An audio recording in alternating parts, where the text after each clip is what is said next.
The most inspiring and powerful thing in the world is a recurring thought.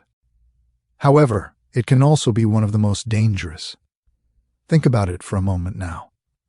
What would it be like to feel worthy of love all the time? What would it be like to be grateful for life? What would it be like to be worthy of abundance? When you really start to elevate your emotional state, your body is so objective that it believes it lives in a completely new environment before that environment changes in reality. In other words, your body accepts that he is already in this new future. You cease to be in a state of lack or separation. You are no longer looking for an event that could fill this gap. You are not looking for it because you feel as if it has already happened. Be ready, because this is the moment when your life will begin to evolve.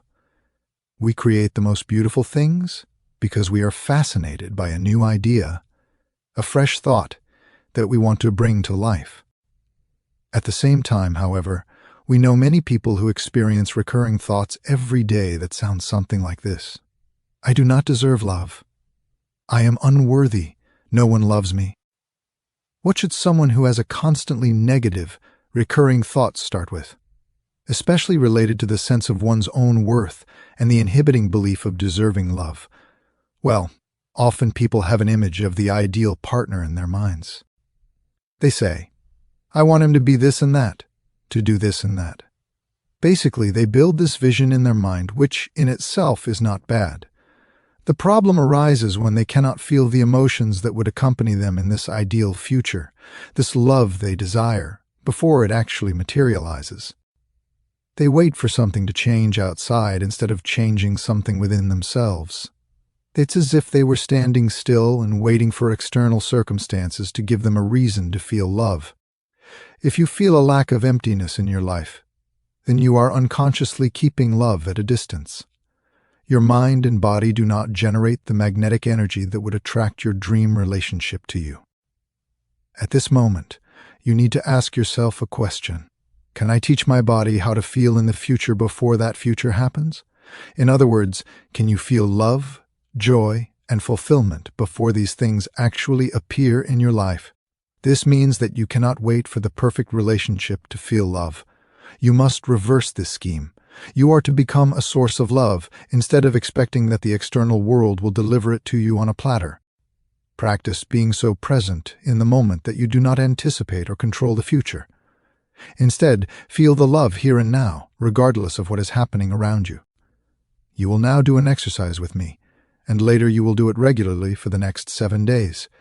Start by sitting comfortably in a quiet place. Close your eyes and focus on your breath. Take a deep breath through your nose, counting to 4, and then slowly exhale through your mouth, also counting to 4. Repeat this 5 times to feel how your body relaxes. When you feel that you are already relaxed, shift your attention to your heart. Imagine that you are breathing through your heart. With each inhale, feel the energy entering your heart, and with each exhale, how that heart opens. When you feel relaxed and focused, remember a person, place, or moment that you love.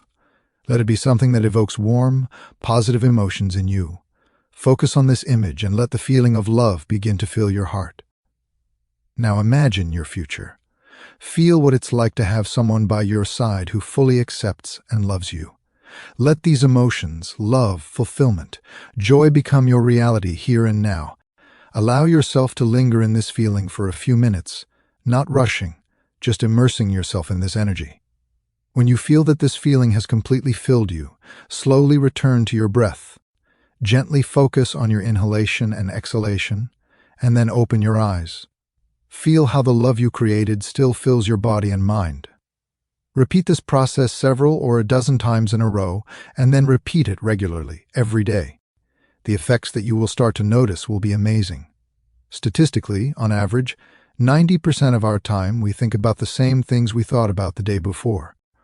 The problem is that recurring thoughts eventually transform into beliefs. Neurons that activate simultaneously begin to connect. The more often this happens, the stronger these connections become, and our mind starts to operate automatically. When something becomes automatic, we stop consciously thinking about what we are doing. Our behavior becomes a habit. To make a change, we must become aware of these unconscious thoughts. Their mere existence does not mean that they are true. When a thought appears in our mind and we accept it without hesitation, believe in it, and follow it, this in turn influences our decisions. These decisions lead to specific behaviors that create the same experiences. One in turn evoke the same emotions. These emotions strengthen thoughts, creating a closed circle. Our biology, hormones, and even the way our genes express themselves remain the same, because we do not change at all. When we start the process of change and confront an unconscious belief that suddenly becomes clear, we often feel uncomfortable. When we encounter this thought, we interrupt the automatic process that has governed our mind. Our body, accustomed to operating on autopilot and repeating the same things, begins to long for familiar emotions.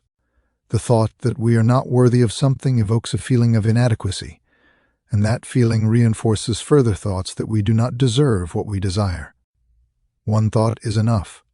One image combined with emotion so that our body remembers this state better than our conscious mind.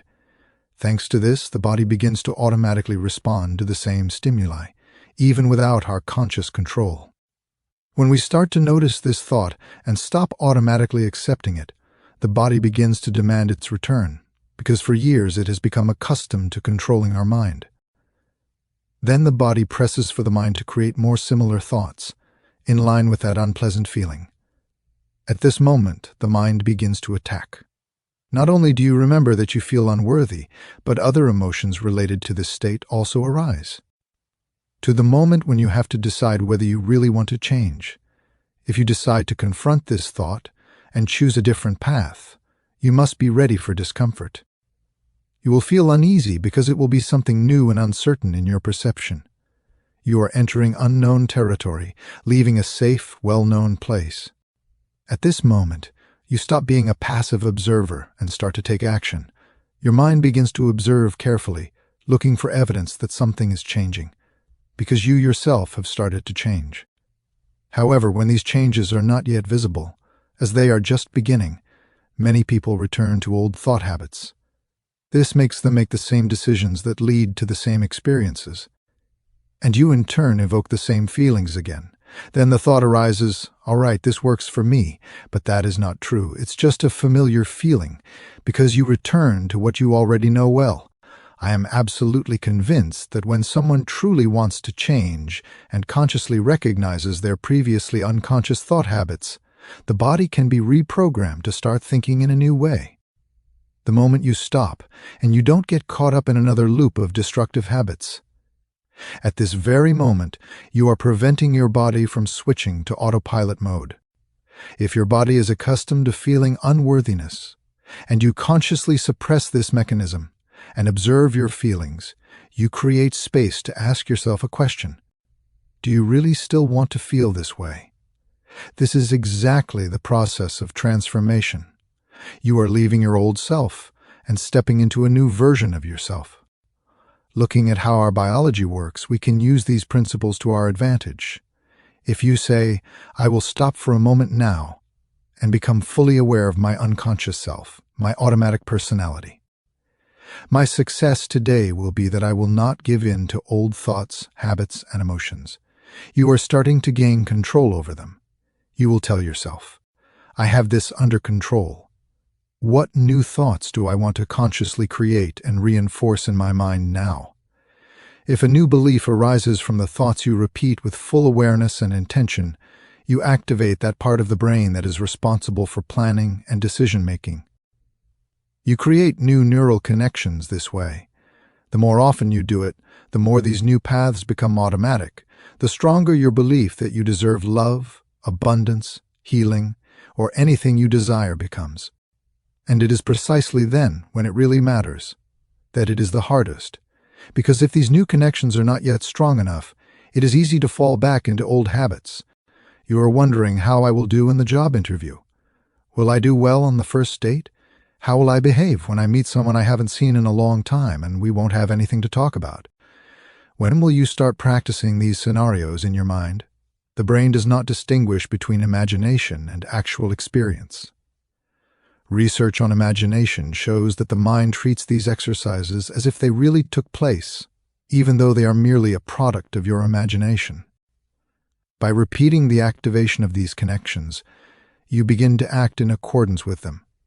You create new patterns that you then implement in everyday situations so that your actions align with your intentions.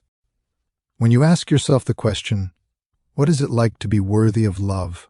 What is it like to feel gratitude for life? How is it to deserve abundance? And you decide, I will teach my body to emotionally feel these things before they even happen in my life. You don't wait for your life to change to feel worthy. You change your life on your own, becoming worthy right now. You create abundance, evoke love, and elevate your emotional state. The data collected during my and my team's research is extremely convincing. When you start to raise your emotional level and focus on positive feelings, your body, which is very sensitive to signals and stimuli, begins to believe that it is in a new reality before that reality actually changes. In other words, your body believes that you are already living in the future you dream of. If the environment you are in affects your genes, and it actually does, the emotions you feel in response to this environment can activate those genes. This means that you can signal to your body that it is already in a new situation before it physically happens. In this way, your body begins to adjust to your new way of thinking. Imagine that you do this every day. The word meditation in its essence means deep familiarity. You begin to get to know your former self better, while also becoming accustomed to the new version of yourself, saying, I will not get up until I feel that feeling. And then you add, I want to be able to summon that feeling at any moment. You will repeat this experience over and over. One thought and one feeling, a vision of the future and the emotion associated with it are enough to convince your body that it operates in a completely new reality. When you start to feel emotions that resonate with your future, something extraordinary happens. You stop feeling lack and separation. As a result, you stop seeking events that would eliminate that feeling of lack or loneliness. Your body truly believes that it is already participating in this experience, so you are not seeking it. You feel as if it has already happened. Prepare for changes, because then your life will begin to undergo a real transformation. We discovered that if you actually practice this and fully immerse yourself in this experience for just 7 days, the range of metabolic and biological changes in your body will be so significant that the organism truly believes it lives in this future. Interestingly, most participants in our workshops literally sit in an ordinary conference room where nothing extraordinary happens around them, but their body believes that it is living in a completely new life. One thought initiates a choice, which in turn leads to a specific behavior, and it creates a new experience that evokes new emotions. Fresh information and new knowledge stimulate your mind to reflect. What changes your perspective on the future? If you can summon this knowledge and decide to take different action, wishing to discover the truth, which this information carries, you will be forced to behave differently. When you experience this firsthand and feel abundance, fulfillment, or wealth, I am convinced that you will want the process of transformation to become a permanent element of your life. Addiction, according to my definition, is something you can't give up, right? Many people struggling with various addictions try to regulate or change their internal state. As a society, we have been conditioned and hypnotized to believe that changes must take place outside of us. People seek external stimuli to reorganize what they feel inside. It's a kind of principle based on causality. You wait for wealth to feel abundance, for healing to feel healthy, for success to gain self-confidence, or for a new relationship to feel love. Instead of consciously transforming your inner self, people focus on external events that are supposed to change their emotional state. This is causality. The external world influences our inner self. We have been conditioned by consumerism, marketing, and social influences to believe that we must acquire something to feel relief. The problem is that many people confuse true happiness with pleasure, and these two things are not the same. People who fall into addiction often have experienced painful events from the past. That left a mark on their emotions. They do not know how to change. In search of relief from this pain, they turn to external mechanisms. we can temporarily divert our attention from the outside world. But when we realize that a new car, new clothes, vacations, or other external gratifications quickly lose their novelty, we start looking again. When people stop identifying with what surrounds them, they seek immediate change. They reach for alcohol, drugs, indulge in gambling, or other addictions that are meant to change their internal chemistry. Whenever they experience relief, when pain or emptiness disappears, they begin to search for what caused this state. It is then that attachment is born. The key problem is that any chemical change in our brain that triggers a feeling of pleasure leads to the release of large amounts of substances associated with the experience of happiness. The intensity of this process causes the receptors in the brain to become less and less sensitive. Over time, as these chemicals are released, the brain requires increasingly larger doses of stimuli to achieve the same effect. This is the mechanism of addiction. With each subsequent attempt, more and more is needed to achieve the same result. People fall into a trap because without access to these external substances, the body, which has become addicted to stimuli, demands relief. The proper addiction occurs when the body takes over the function of the mind. You can consciously tell yourself, I want to stop drinking. I want to stop watching pornography. I want to stop gambling and overspending. However, the body conditioned by past experiences acts automatically and subconsciously. Then it is precisely the body that begins to direct the mind. Few people realize that true change must have its source within themselves. When we start to notice the gap between how the outside world looks and how we present ourselves to the world and how we really feel, the real transformation begins. Most people avoid this inner insight, seeking immediate relief to get rid of unpleasant feelings, but this leads to problems. True change occurs when you start looking deep within yourself and become aware of your subconscious thoughts. In neurobiology, this is called metacognition, the awareness of one's thoughts, habits, and behaviors. By observing the emotions related to past experiences, you open the way to true transformation. Think about it. If 95% of who we are by the age of 35 is a set of ingrained patterns, it is the moment when you start to observe your thoughts, behaviors, and emotions. Means that you are going beyond this program. You become a conscious observer of your inner process and start to look at yourself from a distance, almost as if you were looking at yourself through someone else's eyes. It turns out that the frontal lobe, which is the greatest achievement of our brain, it occupies as much as 40% of its surface. It is this that distinguishes us from other species.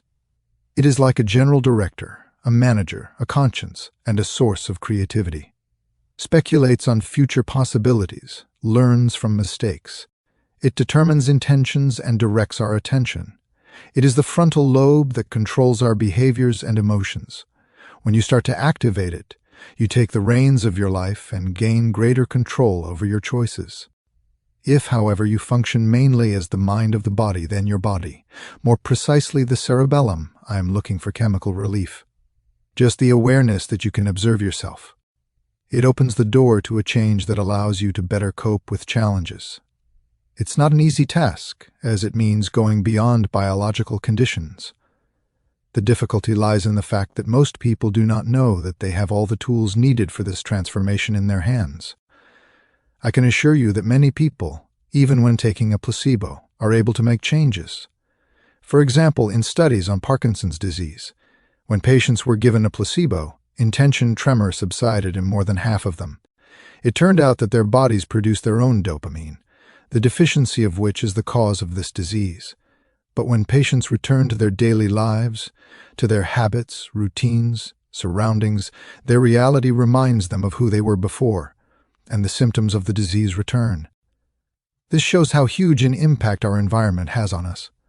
This phenomenon is very similar to the situation in which people after rehabilitation return to their former environment.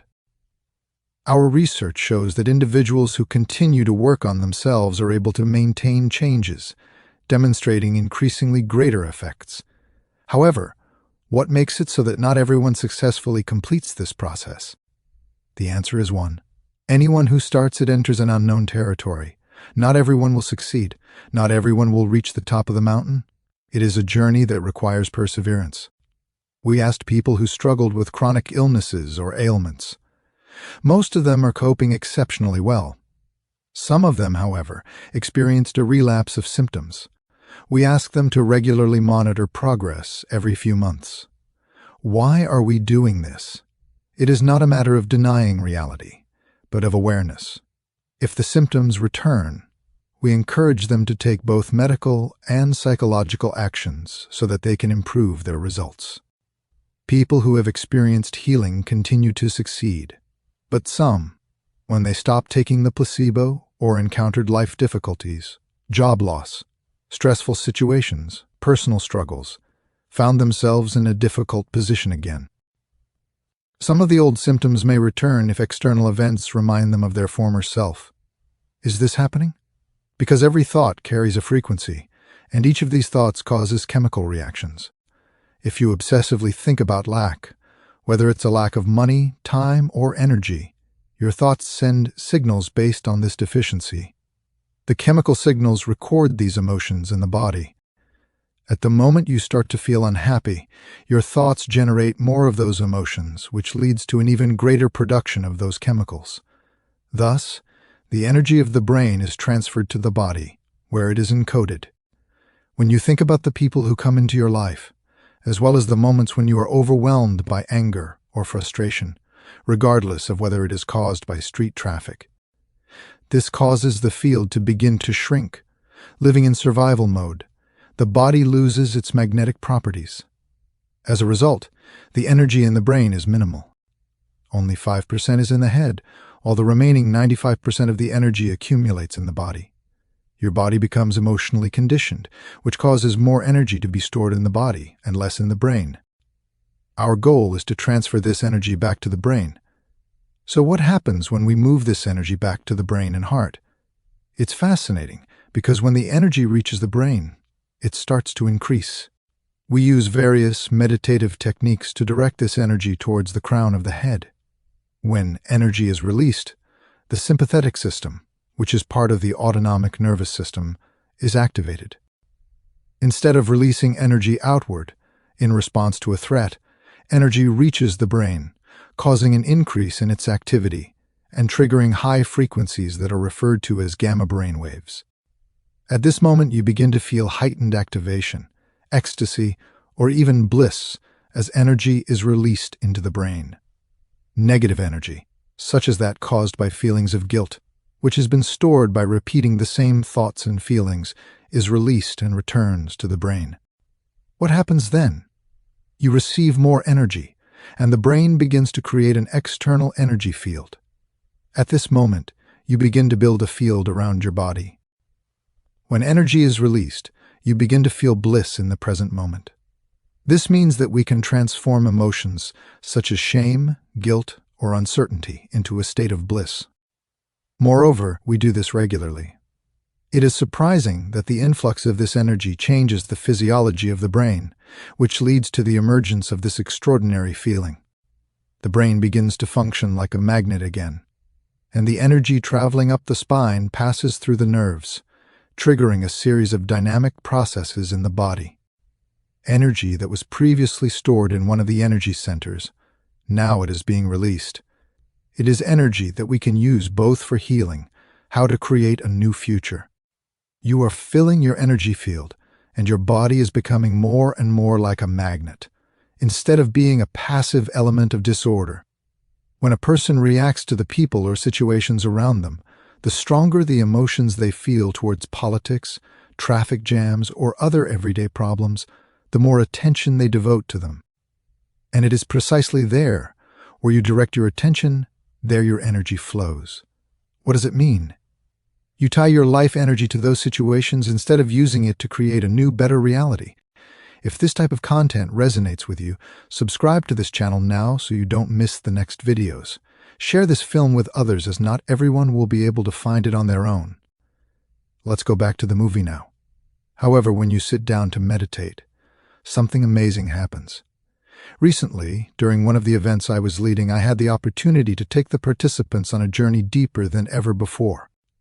They thought the meditation was over, but it was just the beginning. I brought them to a state where the emotions were so strong that it was hard for them to break away, and there was a shared energy of over 1,000 people around. You become part of this group. You are in this moment, and your body and mind have two options. You can allow your brain to operate according to old patterns, which will further strengthen those old emotional pathways, or you can practice a new formula. As you reduce the intensity of your emotions and stop focusing on what troubles you, energy begins to return to you. You are reclaiming your power, and your energy field is expanding. At this moment, energy begins to flow to your heart, and then to your brain. We then begin to notice how the heart naturally opens. In the end, everything you wanted to achieve stops being so important because you feel as if you already had it. One feels fulfillment even before anything real happens. You stop searching for the future. Because you already feel it within you, you only seek her when you think and feel that you are missing something. But when your body emotionally feels that you are ready for the future, you stop looking for her because you know you already have her. This is the moment when things start to flow to you. You no longer need them. But one comes and you think, all right, take it. I don't need it. I just wanted to know that I can create it. People at our events are beginning to experience a sudden influx of abundance. The first thing they do is share this. I'll buy you a cruise, a car for you, and for you, Mom, I'll buy a house. Why are they doing this? They are excited about their ability to create. They know they can do it again. A person who lives in a state of lack does not share, but a person who experiences abundance gives, because they know they can create. The game is changing. It's no longer about you, but about the creation, because you know you can do it. When you are in love, you do not seek love, because you know you already have it. You don't have to do anything to feel love. When you are in love, you attract everything to yourself like a magnet. You are who you are, so you attract love. As a result, everything that happens in your life ceases to be merely a reflection of your relationships with others. Your relationships become full of meaning and love, which only intensifies this feeling. And when something doesn't add up, you'll automatically say, you know what? I'm not sure if this suits me. You trust yourself because you have devoted a lot of energy to nurturing this inner state, to its development, protection, as well as to trusting again and opening up to love. This is not an easy path. It requires a tremendous amount of work. In our work, we often encounter men who seem to be closed off to their emotions. I also talked to them recently. I never give up on those who seem to be unshakable, even the biggest macho.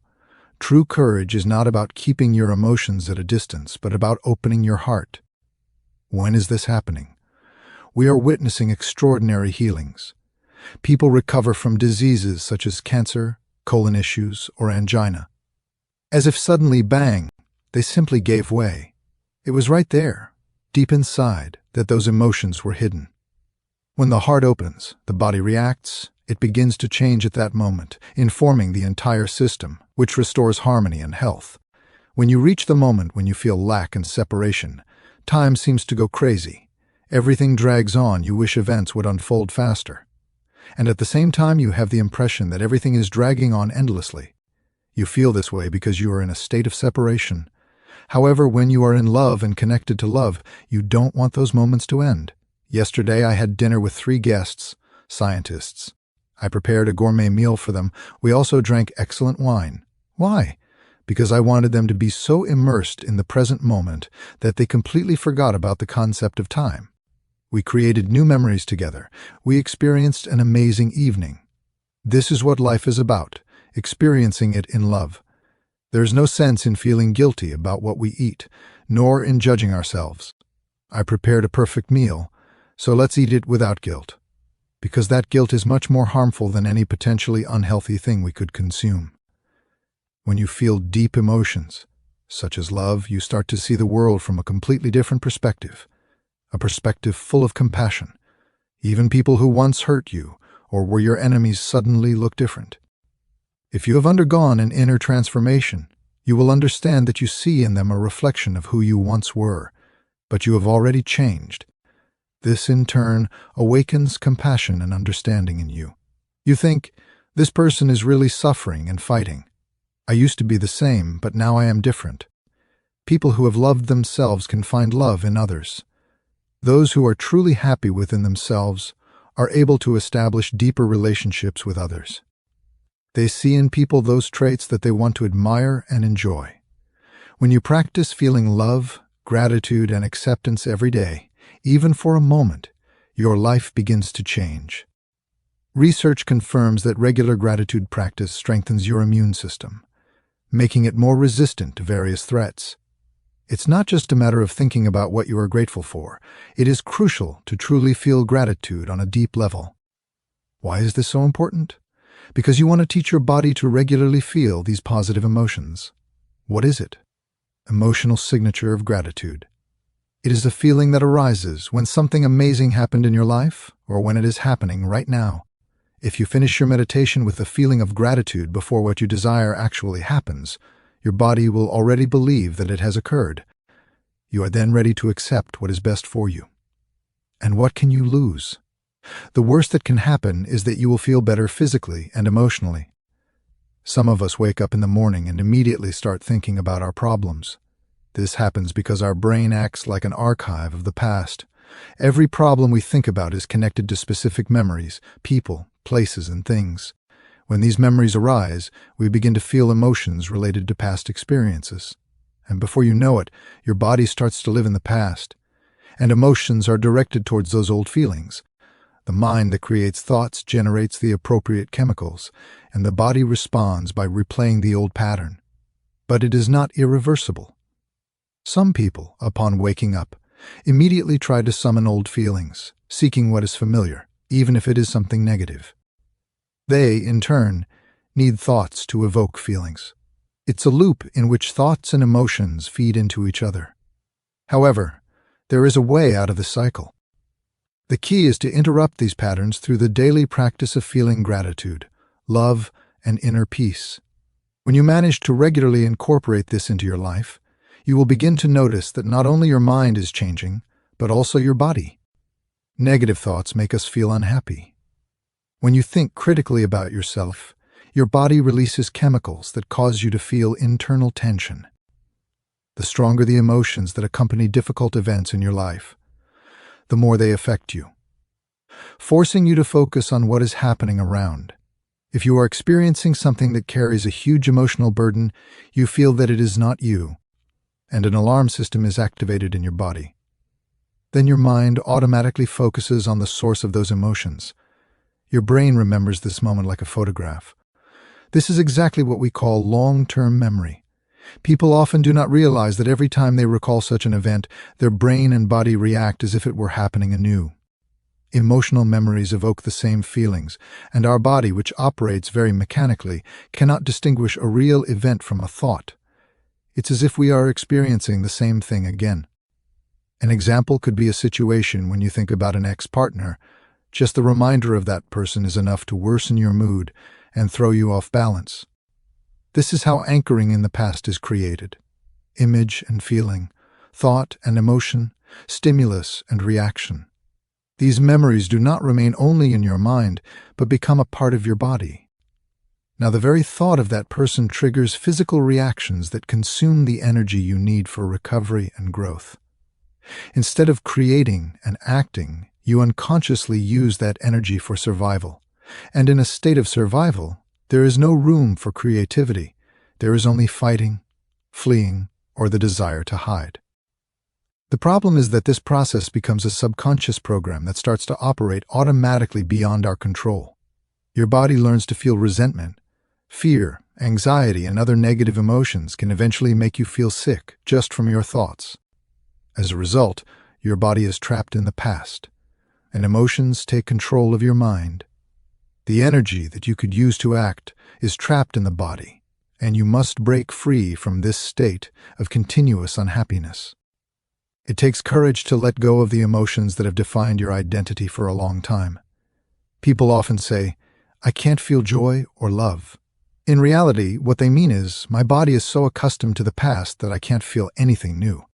Chemical survival reactions cause your brain and body to lose balance, and a constant feeling of discomfort becomes the new state. Start practicing being in the present moment. Do not try to predict the future or dwell on the past. At the moment, you can find a golden moment full of new opportunities.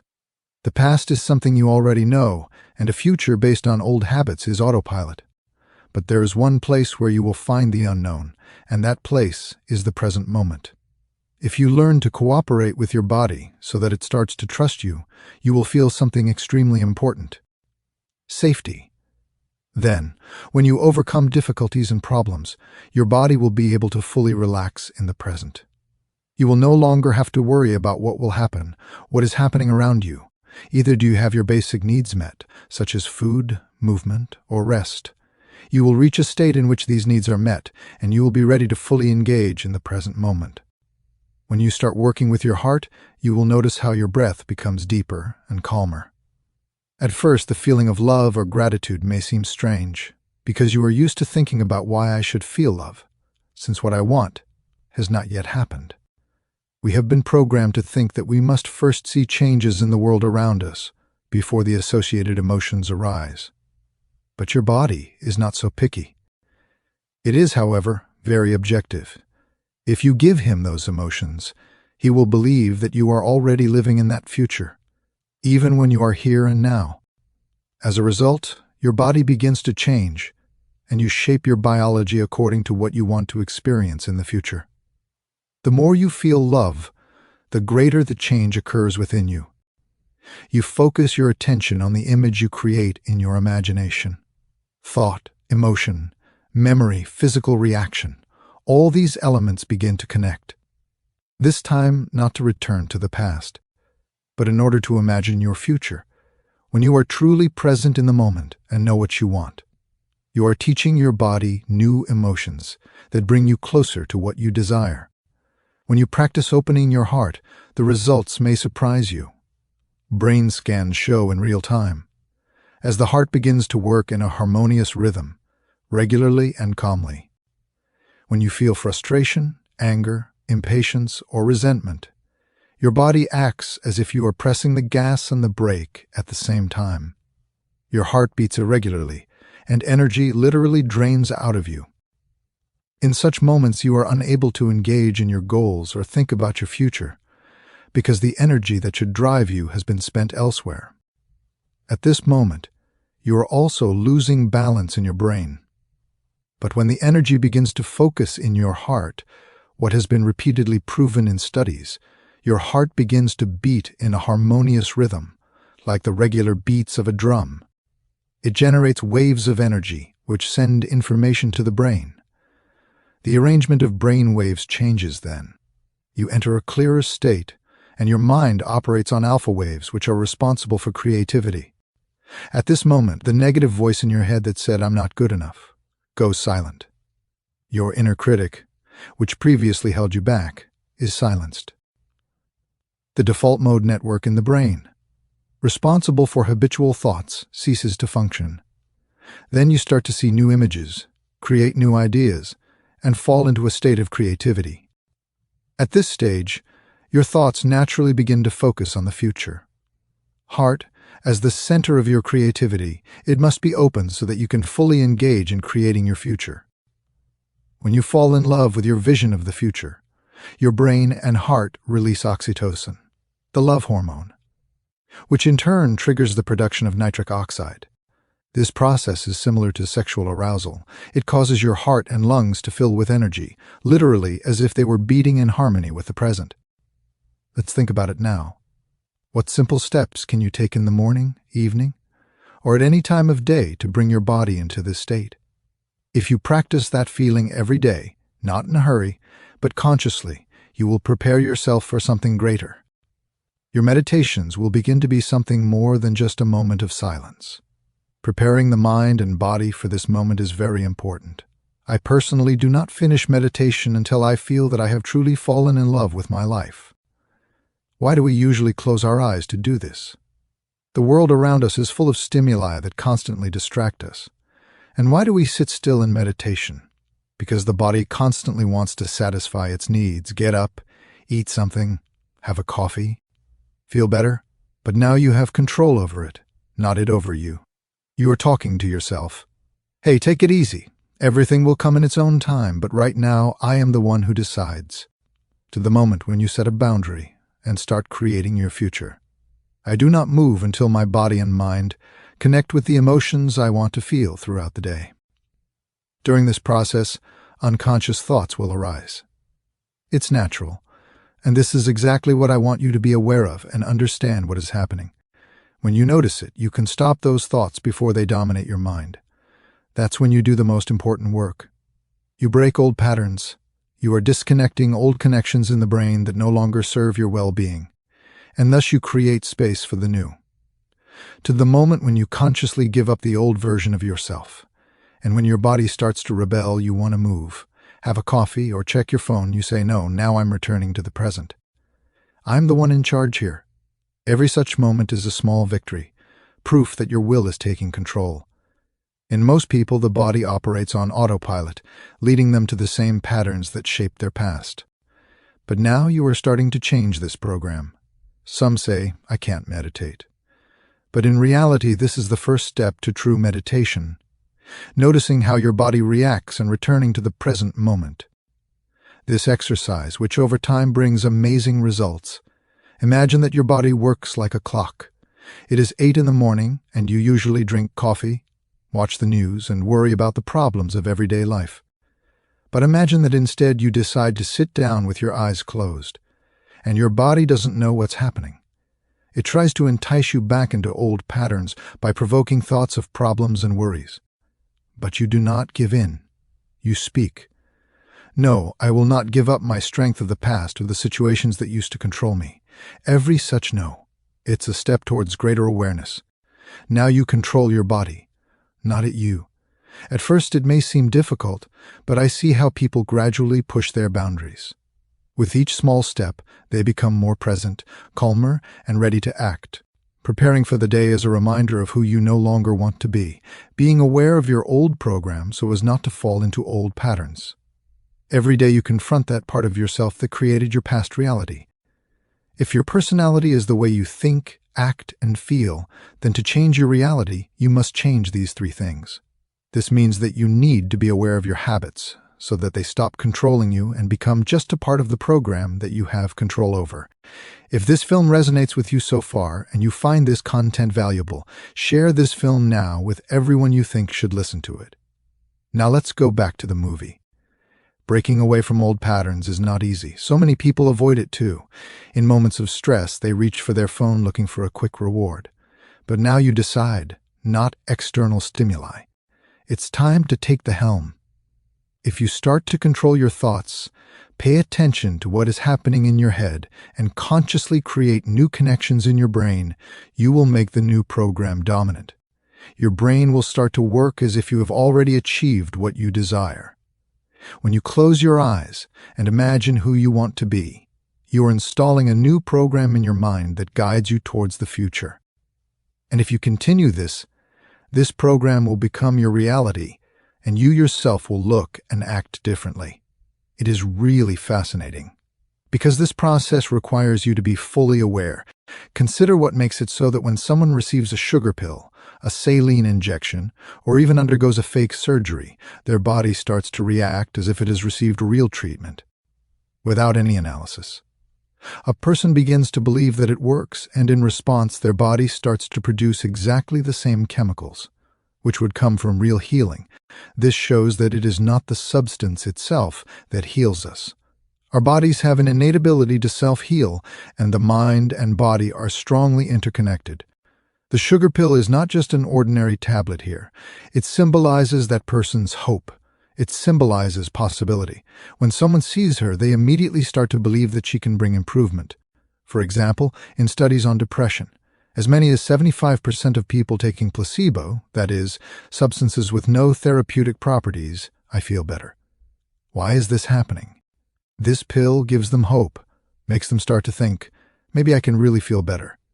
This is exactly a clear intention, and when people begin to feel inspired, full of energy and hope, they connect these intentions with heightened emotion, and this is what changes their body, moving them from life in the past to life in the future, and the body begins to produce natural substances that help them in the fight against depression. This process, however, does not happen all at once. In the studies, participants must take a placebo daily for several weeks, usually 6 to 8. They remind themselves every day that a new future exists. The pill becomes a symbol of hope, possibilities, a new beginning. Instead of thinking that they are doomed to be sad and lost, they begin to realize that their thoughts do not have to be controlled by emotions. This very change in the way of thinking is beginning to affect their body. With each passing day, as they repeat this cycle, their nervous system begins to respond, activating the natural healing abilities that each of us has. Our nervous system is the best pharmacy in the world, capable of producing the substances we need for healing. When you repeat this process, your body begins to change at a biological level. You activate new genes and silence those that no longer serve you. This is exactly what fascinates me. Understanding how the placebo effect works. How is it possible that just by thinking we can change our bodies? And if we understand this, can we teach it to others as well? Do we really need this pill to change the state of our mind and body? Can we learn to choose the unknown instead of the known? Can we learn to feel the future before it arrives, so much that our body starts to believe in it? If someone can do it, just like in the case of people taking a placebo for 6 weeks, they change their life every day. So now the key question. Can the unknown become known, and can one change their body with just a thought? You must be ready for a new experience, something that is not just a temporary change but a strong impression on your biology. Only then will you start believing in something else that changes your life.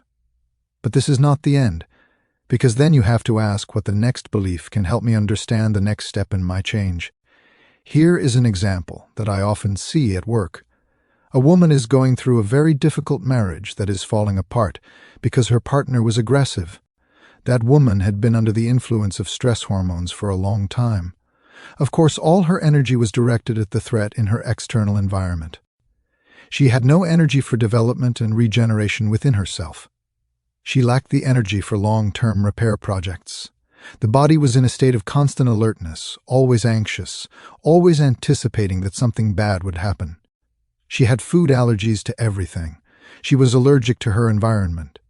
She comes to the event, does the appropriate work that takes her 3 months, and suddenly during one event, she has a breakthrough and starts eating whatever she wants, and the allergy fades into oblivion. She changed her belief about the past because she no longer speaks. I am like this because of my relationship with my husband. Because when you say, I am like this because I had a tyrant father, I am like this because I had a difficult marriage, I am like this because I was fired from my job. You say that you haven't changed emotionally since that event. Then you look at your future through the prism of the past. When you overcome this emotional state, your memory ceases to be emotionally charged, and a memory without emotional charge is called wisdom. Now you are ready to create a new future, because if you are still attached to emotions, you are still attached to the past and cannot create the future. Suddenly, a person experiences transformation. They are changing. How that she is free from this fear, she feels it, and as a result her biology reorganizes itself in an instant according to the new mind. Now I look at her like a jerk. I watch her eat a hamburger. I watch her laugh, but that's not the end, because if she healed herself, the next question is, I understand the physics and biology of what she did. Is it possible that if I have healed myself, I can also heal someone else? If people truly believe that their zodiac sign determines their fate, they will look for correlations based on their perception that align with their belief system. Personally, I don't believe that being born at a certain time under a specific sign has anything to do with creating the life I want to lead.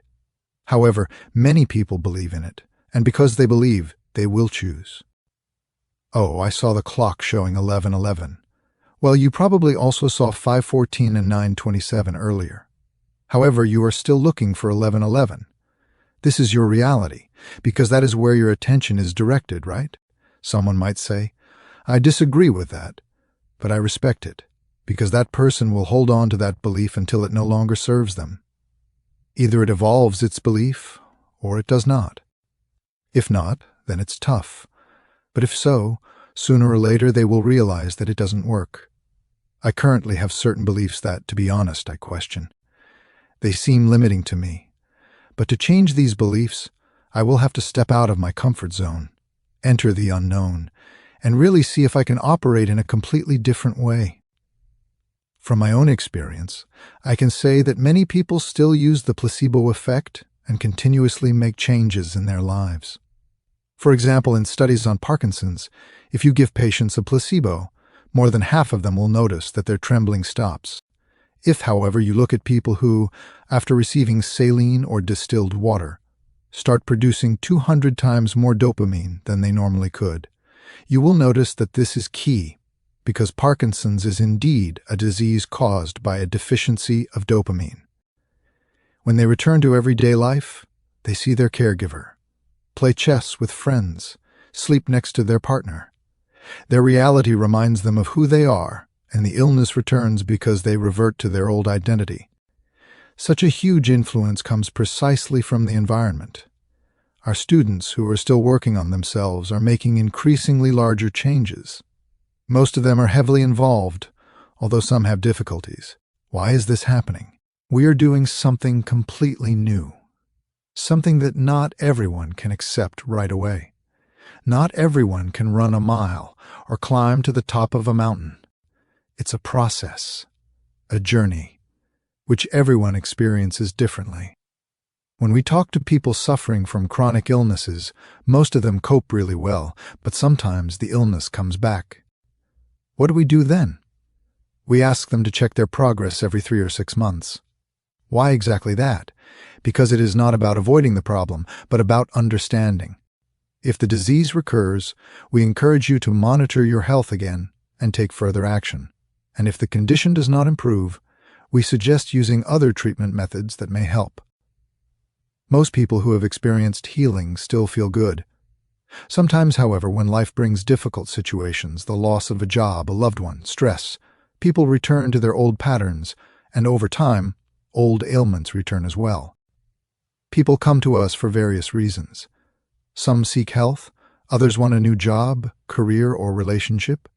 Some are looking for spiritual experiences, while others simply want to see the world from a new perspective.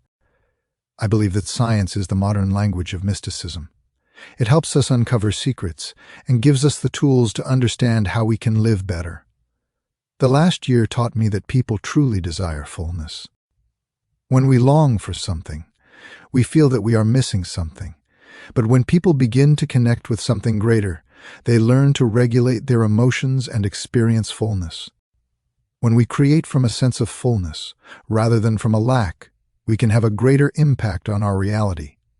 This makes the difference between what we think, the cause, and what happens, the effect, starts to shorten.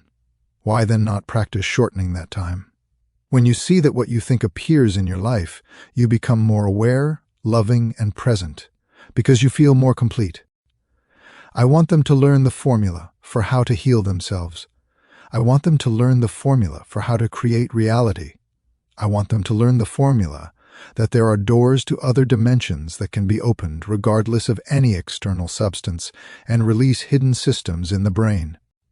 That make them realize that they are not linear beings living a linear life, but multidimensional beings living in a multidimensional reality. It takes just one such experience, in which an identity change occurs, to no longer be able to return to being the same person. When someone stops focusing on their body, they stop concentrating on various things, people, and objects in their surroundings. They stop anticipating the next moment or living in the past. When such a person reaches a state of transcendence, that is, goes beyond their identity, it passes through the eye of the needle, which connects it to the field of unity, this invisible field of energy that binds everything physical and material. In this process, you cannot rely on your senses. When you are in this state, in this other reality, everything works on completely different principles. There is no place to which one must go. Every thought of yours has its own frequency, and that is exactly why we are here, to learn to create from this place. I give people many opportunities to transcend their limitations, to find a connection with a deeper part of themselves. I want them to feel frustration, impatience, and they even became too analytical, for it is then that their old beliefs begin to crumble. And when they finally decide to let go and just act when they touch that feeling, they are fully engaged. They no longer desire sports cars or other material things. Now all they want is to experience that feeling, whatever it was. If this experience arises from transcendence, then when they return to their senses after this inner journey, their image of reality expands. Suddenly, they begin to see things they hadn't noticed before. My brain was not previously programmed to see this, because these changes do not come from the external world. They are the result of their internal transformation. The 10 moments of transcendence evoke feelings that are so intense, full of joy, bliss, ecstasy, that after such an experience one can no longer return to being the same person one was before. The illusion of all limitations begins to crumble, and all you want now is to explore the unknown. And when you notice that the difference between cause and effect, between thought and experience begins to diminish, you feel that you are approaching divinity. At this moment, all those things you thought you wanted cease to matter, because the very process of becoming someone new is something that no one can take away from you. Now I know that if I can express it clearly, without leaving anything to guesswork, without relying on superstitions or dogmas, people will know exactly what they are doing and why they are doing it. When you know your what and why, it becomes much simpler. I also convey this concept. I combine different forms of learning to create a model of understanding. If someone can look at the person next to them and together create a model of understanding, their brains begin to work in new sequences, new patterns, and combinations. My way of thinking is starting to change, and if they are able to align their actions with their intentions, they create a new experience. The brain then begins to produce chemical substances that we call feelings or emotions. When you start to feel unlimited, when you start to feel that you deserve all of this, when you have experiences that make you feel more in love with life, when you are in a place where you are so full that you no longer care what others think of you, when you feel happy with yourself, then you are free. This is true freedom, immense freedom. How much could we achieve if we had an infinite amount of time? In this space, in this place, there is no past, there is no future. Everything happens now, in this moment. One such experience is enough to never be able to look at the world in the same way again. Often people, when they gather knowledge and acquire new information, begin to see the world in a completely new light. This causes them to become aware of things they were not aware of before, and when you have a higher level of awareness, you see new possibilities. In a sense, you are animated by information. You are enlightened, filled with light in some way, and you see possibilities that you did not notice before. Transcending the analytical mind is one of the main goals of meditation. I can honestly say that an analytical mind will always discourage us from possibilities, as it is fascinated by the attempt to predict what will happen next. We have a certain stigma in our minds that if you lead a life too full of passion, you will lose your life. When you work on your anger and frustration, and I deal with my fear, anxiety, and judgment, we take care of each other. You enter your heart, I enter mine, and we connect. A connection is formed between us, something invisible, something that brings us closer. So tell me, do you really need a sugar pill? Do you really have to get a saline injection or undergo some kind of fake therapy? What happens then is simply a combination of clear intention with emotions of optimism, hope, inspiration. People change their state of existence. When you give someone a pill every day, they are convinced that they are getting something real because every day they feel better and better. But it wasn't a pill, it was a change in their state of mind. And what if you do the same for 8 weeks, but without the pill? Just by changing your intention and raising your emotions without any external substance. The answer is always the same. Finally, you start to feel good. If you practice feeling good every day, after 8 weeks it will become your everyday reality. It will be a natural effect. It makes sense, right? Now imagine 1,000 people gathered in one place. Each of them during this event focuses on their heart and knows what to do. And I tell them, enter into your heart and in the energy that you feel. Send a thought for the lives of the people in front of the hall to be enriched, for their bodies to be healed, for their dreams to come true. The whole group starts to act like one heart, one thought. The whole collective supports those who are weaker, who are left behind. And it's not about taking away their dreams, but about helping them fulfill them, because it has meaning in their perception.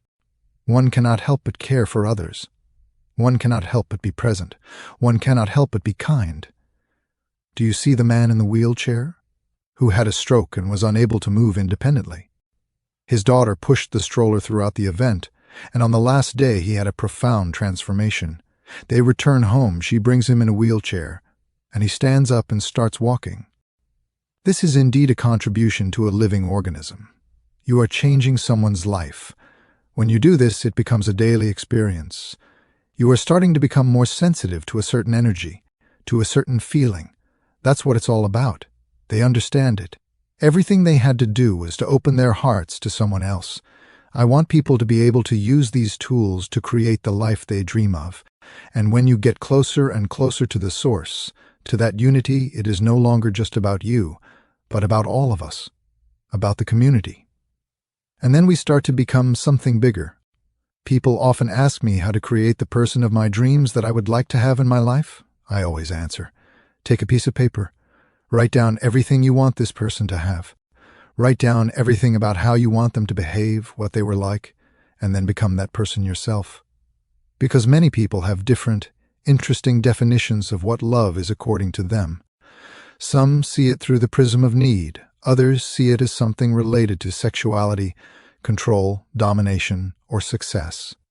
These are different experiences that in reality do not lead to what we call true love. Why then can't I create a relationship? What is she dreaming of? Let me ask you a question now. Would you like to date someone like yourself? I have several theories about relationships that I consider really important, and I apply exactly the same principles in my life. First of all, I will never work in connection with this, and I don't think anyone should, to work in a relationship.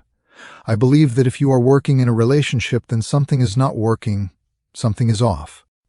But if you bring your best qualities, and the person you are with brings their best qualities, together you celebrate your life. Together you create constructive interference. There is development. There is energy. If it is not there, and you need a mirror or reflection, it is worth asking yourself, am I missing something? Am I not seeing myself in some way? Then a healthy conversation is conducted if you are invited. But if you are not invited to express your opinion, it is better not to do so. People always say they want a loving relationship, but what they really desire is happiness. We do this meditation to create love in our lives. It can be love in family relationships, with siblings, with parents, friends, or with someone special. If thoughts are electric charges in the quantum field, and feelings are magnetic charges in the quantum field, then the way you think and feel, it emits an electromagnetic signal that affects every single atom in your life. The thought sends a signal outward, and the feeling is a magnetic field that attracts the event back to you.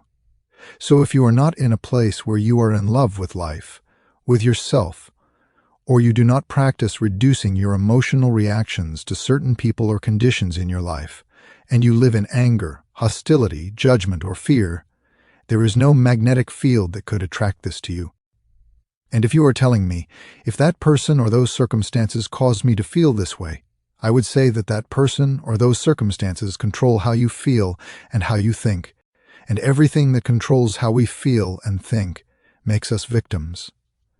Most people unconsciously react to the conditions in their environment, experiencing emotions stemming from stress hormones. These emotions make us feel separated from our dreams. They sharpen our senses. If we cannot see them, then according to us they do not exist.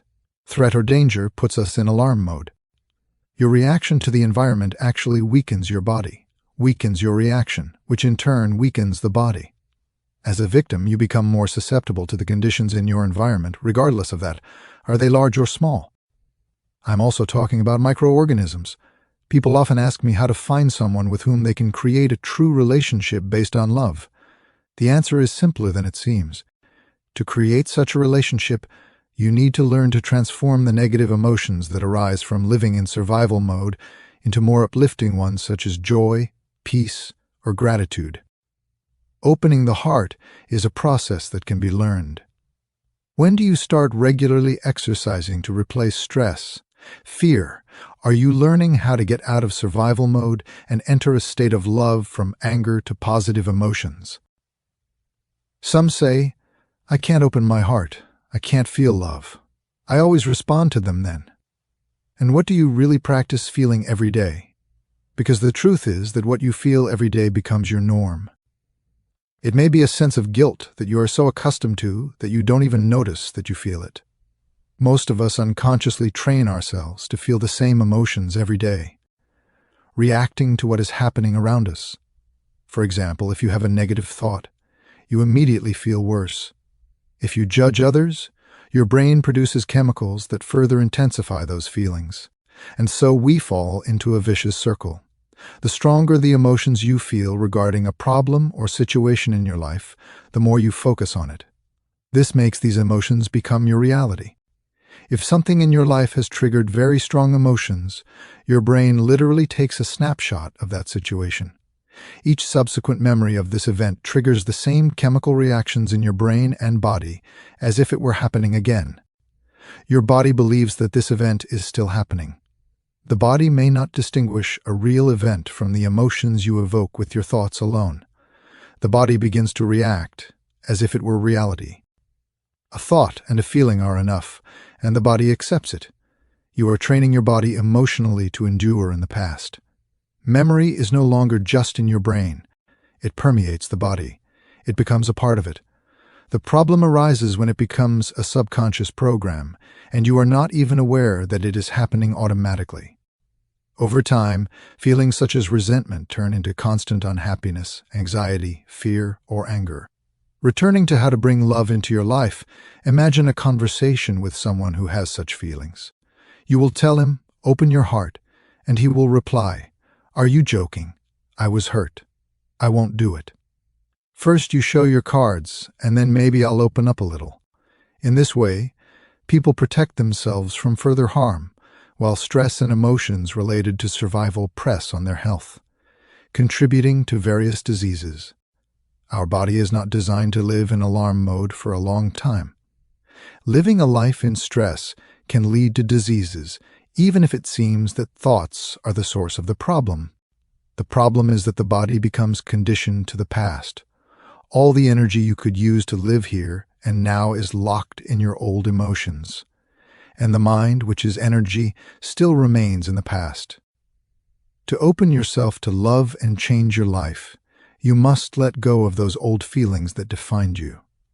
People often say, "I can't feel joy, I can't feel love," but in reality, it means, "My body has become so accustomed to these emotions that I can't feel anything else."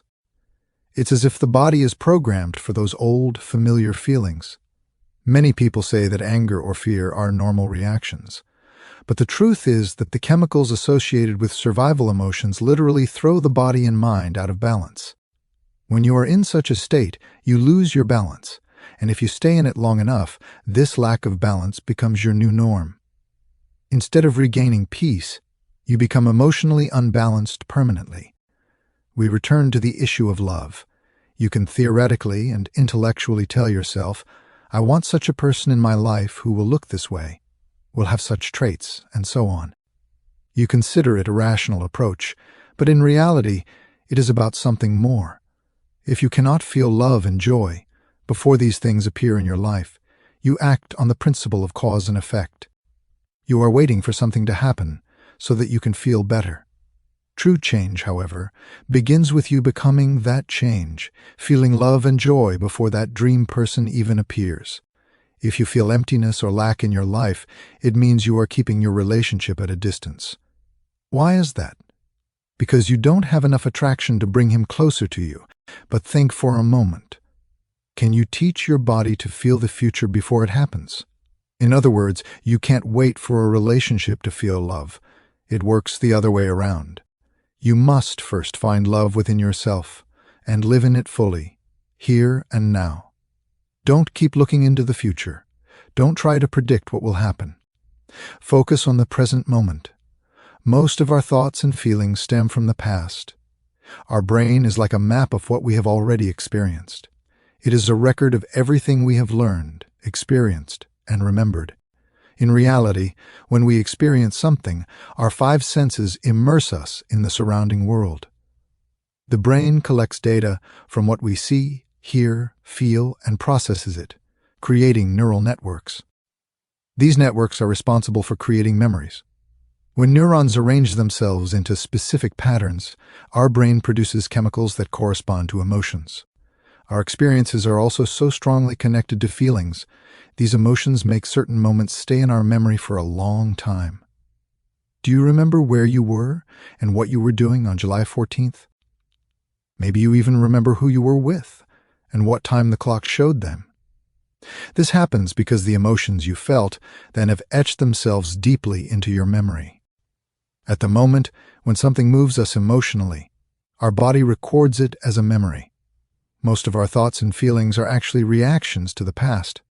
Our brain operates based on those past experiences, and our emotions are chemically linked to what we have already experienced. When thought connects with emotion, a cycle is created. It's like a closed circle: thought, feeling, thought, feeling, thought, feeling. If for a longer time you have good thoughts that generate good feelings, you create an attitude that you radiate to the world, and it is she who begins to shape your reality. If you have a series of negative thoughts that are connected to quite bad feelings, you will say, "I have a bad mood today." Where does it come from? How you think and how you feel creates your state of being, and attitudes are like shortened versions of that state. You may feel good in the morning, but not in the afternoon. When you combine one attitude with another, you begin to create something deeper in conviction. A belief is nothing more than a thought that you repeat so often that it becomes ingrained in your brain. And because beliefs are usually based on past experiences, they become the framework within which our feelings operate. When someone questions your beliefs, it is natural to feel uncomfortable. In today's world, we see a huge divide between those who cling to old paradigms and those who open themselves to new thinking. If we rely on the old standard, we will only get old results. For years, it was believed that new brain cells could not be created, that the brain is static and unchanging. This was a common belief. Why was it so?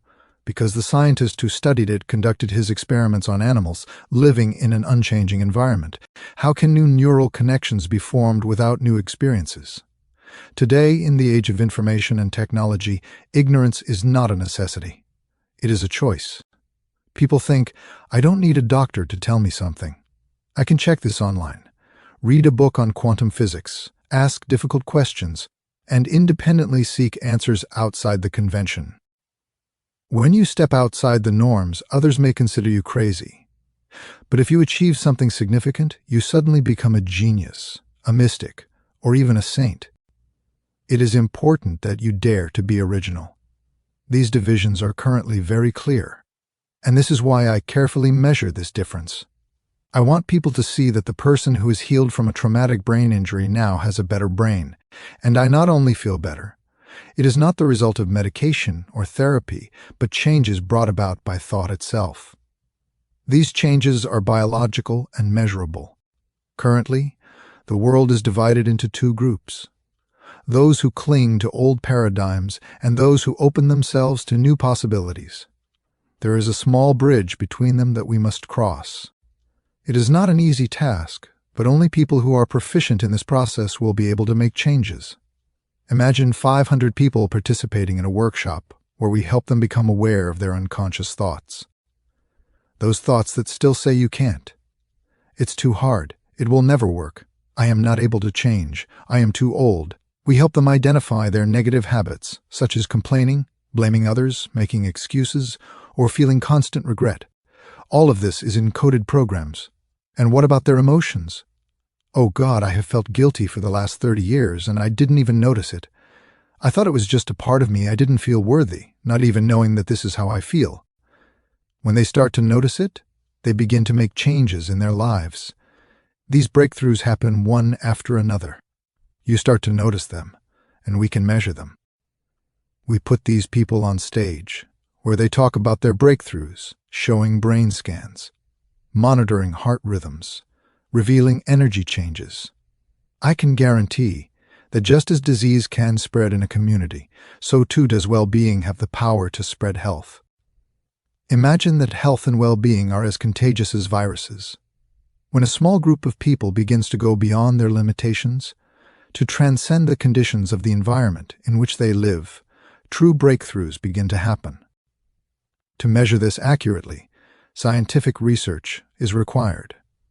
But the success of this research depends on the willingness of the participants. If people do not work on themselves, do not learn how to enter the appropriate brainwave states, and do not transcend their analytical mind that separates the conscious mind from the subconscious, then they remain closed within the boundaries of their beliefs. I have examined enough brains to unequivocally state that when you cling to your limiting beliefs and emotions, it harms your brain. I have no doubts about that. Only when you go beyond these limitations, when you transcend your analytical mind, you begin to enter the subconscious and can realistically change your chemistry and biology.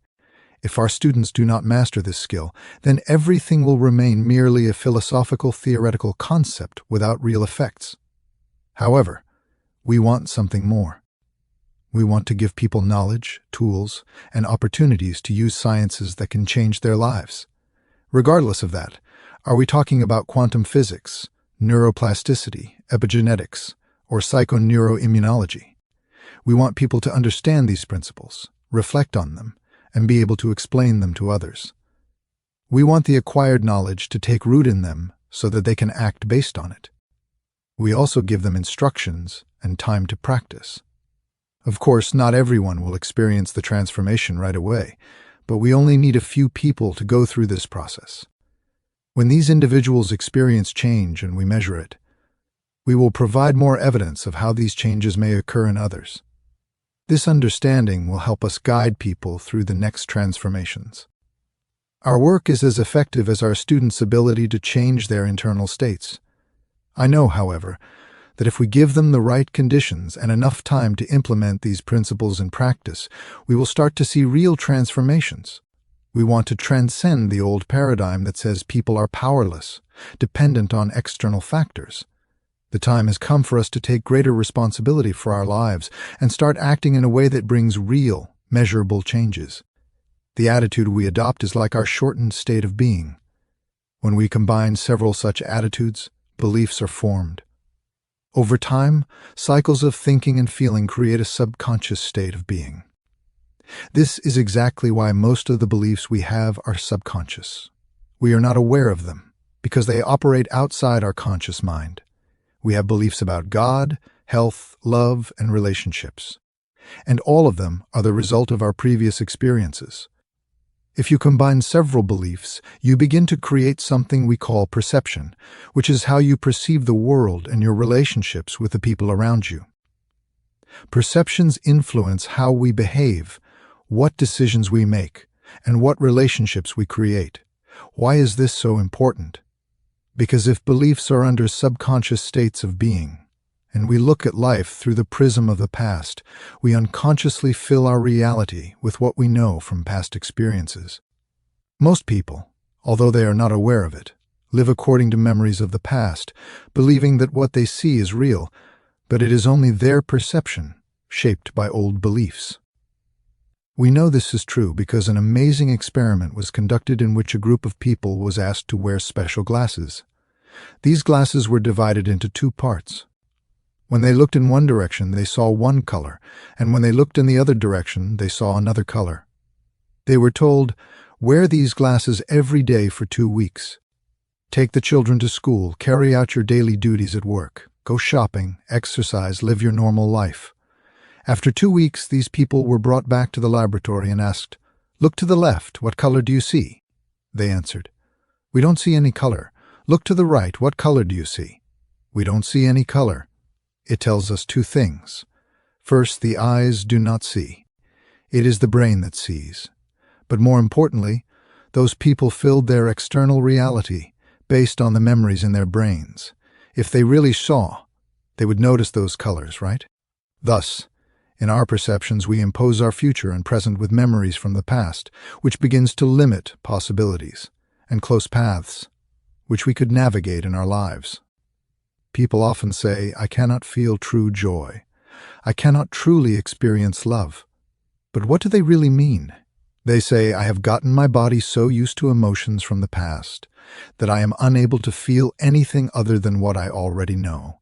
It means that they keep replaying the same old emotions: anger, fear, sadness, because their body remembered it as something normal, something that they believe everyone feels. When you are functioning in survival mode and emotions such as anger or fear dominate you, they literally throw you off balance. Your mind and body lose their harmony. The longer you remain in this state, the more imbalance becomes your new reality. Your body begins to function based on these emotions, and you forget what it is like to be calm, harmonious, let alone loving. Over time, you change emotionally, and your mind keeps returning to past experiences. Let's now move on to the concept of love. Many people have an ideal image of a partner in their minds, they say. "I want him to look in such a way that he behaves as I imagine." They build these visions in their minds, which in itself is valuable. However, the problem arises when they cannot feel the emotions that will accompany this dream future, this love they dream of, before it happens. Instead, they wait for external circumstances to provide them with reasons to love. It's as if they were standing still, waiting for something from the outside to change their emotional life. If you feel emptiness and lack in your life, you are unconsciously pushing love away from yourself.